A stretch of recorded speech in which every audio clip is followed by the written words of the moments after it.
Hi, my name is Kevin Millington, and I'm happy to be a trustee with the Empire State Aerosciences Museum, and we're here to continue our history series with a very special guest, Gene Mastro. Today is Saturday, October 27th, 2012, and we're here at the museum at Schenectady County Airport in Glenville. Welcome, Gene. Thank you. Our special guest, Gene Mastro, and you were the radio operator. Right. And I am aware that the B-24 was one of the greatest planes. It was the most prolifically built American bomber in history. I think 18,000 were built. It had very heavily armed 10 to 12 50 caliber machine guns, and it had a crew of 10. Where was your crew position on the plane as radio operator? We're just behind the pilots. Okay, so you sat right, Sat just behind the kind pilots. of near the turret. Turret and turret. Okay.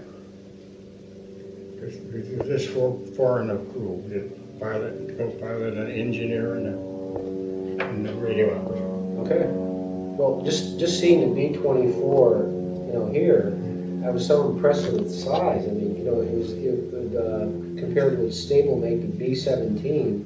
I thought the B-17 was more, had a tubular fuselage and, Right. and almost like a delta wing, a large wing. Yeah. But the B-24, as you can see, is a very long wingspan. Yeah, Davis big wing. wingspan, yeah. What did you think of the B-24? Well, we love that compared to C-46s. We loved being in that one. We were the only group there that had the B-24s. The rest of them had the C-46s. Oh, okay. Well, before we started the interview, we were chatting. You said you had a very unique career on the B-24, and that you used it you flew on it in the Indian Theater as a transport machine. Yeah, we transport all different types of stuff. Food, gasoline, just about everything for the bases in China. So you flew over the Himalayan mountains? Himalayan mountains. Boy, that was a legendary airlift campaign. A lot of flights were real nice and easy, and a lot of things. We had a lot of rough weather to fly into. Well, tell us about a typical mission, Gene. You would be flying cargo from India over the Himalayas. Most of us, when we first started, we went to Kunming, where most of the flights went to Kunming. Then there's about 4 or 5 other bases there. We fly. Sometimes we didn't know what the cargo was. There were all boxes and stuff. Sometimes we didn't even know what it was. But most of the time, there was a lot of gas because we started flying gas for the B-29s. Oh, right, yeah. And from Chengdu, when they moved the capital from Kunming to Chengdu, and the first time we flew to Chengdu, the most amazing sight is when we come down to land. There are thousands and thousands of people, kids 3 years old, 4 years old, all dressed in blue. And there's a sea of people all around the whole airport. It's all they were doing is breaking rocks and making the airplane. They're making the airplane. They had 9 foot of stone that they made the runway for the B-29. You were preparing. They were large. I imagine the B-29 would use a large. B-29 were larger. Large airs. And they had thousands of people just breaking rocks, little kids breaking rocks, and it was such an amazing sight. Yes. We couldn't have any cameras with it. I was looking at some pictures of it. We never had cameras there.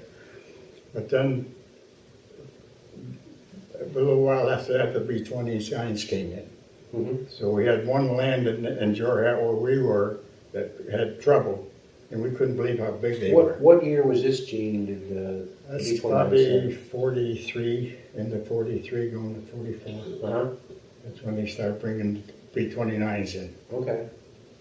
And how long was a typical supply mission from India to China? The average missions were anywhere like from 7 to 9 hours. Also both ways. Both ways. That's going both ways. Okay. About 4.5. What altitude did you typically fly at? We usually flew around 30,000.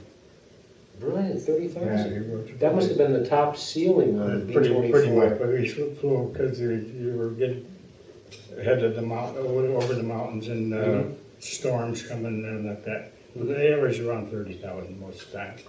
Well, Gene, at that altitude, I know at the B-24, like, you know, most World War II planes, or all World War II planes, was unpressurized. Yeah. So Yeah, I would imagine at over 10,000 feet, you would have Yeah, to we have to wear an oxygen mask. Wear oxygen mask. It was probably pretty cold, too. It was cold. The plane wasn't too bad, but it was on the chilly side. You had to wear clothes. You had to have heavy clothes you wear.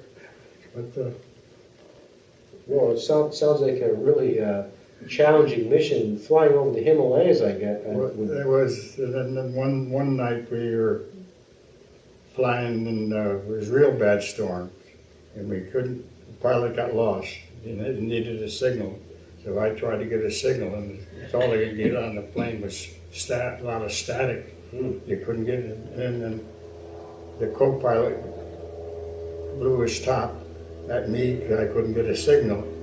So he got on the phone, and just as soon as he got on the phone, we pulled through. We got a signal, and I was turned in. He turned me into my supervisor, and I explained to the supervisor what happened. He said, "Well, he's a damn idiot anyway." so he took my. It sounds like a stressful day for everyone. Yeah, He took it out on you. I really was upset over that part.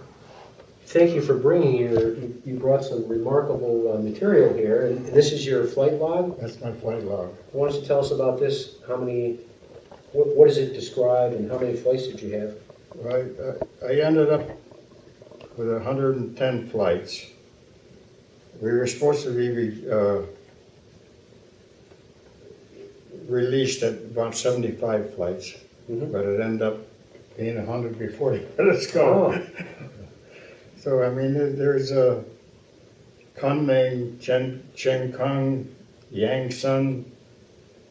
No, this tells where These you are flew all from, the what flights, date. the dates and the times it took for the flights. Okay. Well, this must be one of your most valuable, I would think, Yeah. your valuable Yeah. possessions. You had over 110 missions? 110 altogether I had Okay, all in the B-24? in the B-24s. Okay. Yeah. Gene, and your mission must have been very obviously popular, in that you were bringing humanitarian aid or supplies and fuel to Well, the bases. we have one sad story though. There's one of the planes, we just got a full load of beer to go to Kunming. Yeah. And we didn't get it, another plane had it. Huh? And they had trouble going over to Kunming and they knew it was coming in Kunming. And they had to dump the whole load of beer out of the plane. So they weren't very popular when they landed in Kunming. So humanitarian aid and beer, right? That's important. It was for beer for Christmas time. Oh, sure, yeah. And I think see, I'll show you the flights that the different flights that they have. This is all those trips that they took, different planes. That's the flight trips from the into China. This describes the All of the air routes bases from- that were there and the routes that they took. Oh, okay. Where did you spend most of your time in India? Did you have a We favorite were, base or base that you- we were in Chabwa, and then we got transferred to Jorhat. Jorhat's this little town in here. Jorhat. Right Oh, here. yes, okay. Right here. Yes. That's where we stayed the whole time we were there. And these were your flight routes The to flight routes. turning points and flight routes? Turning points in a place in China where we had to fly to. Oh. This is in remarkably good condition. Yeah. Now, did you have any memorable missions that you care to share? What was your most eventful one? Well, the one I told before, I thought that we lost the signal. I couldn't get the signal and kind of that was the worst one I had of the thing. But it turned out all right for me anyway. So. Well, Gene, what was the danger in that you, without radio contact, you would Well, he lost his bearings. Lost your and navigation. He didn't know where we were.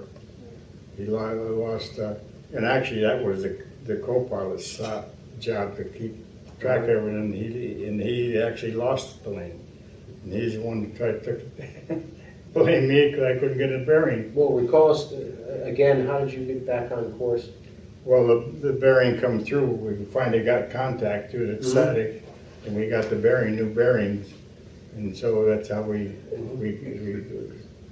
if they couldn't get contact, we would have been in real trouble.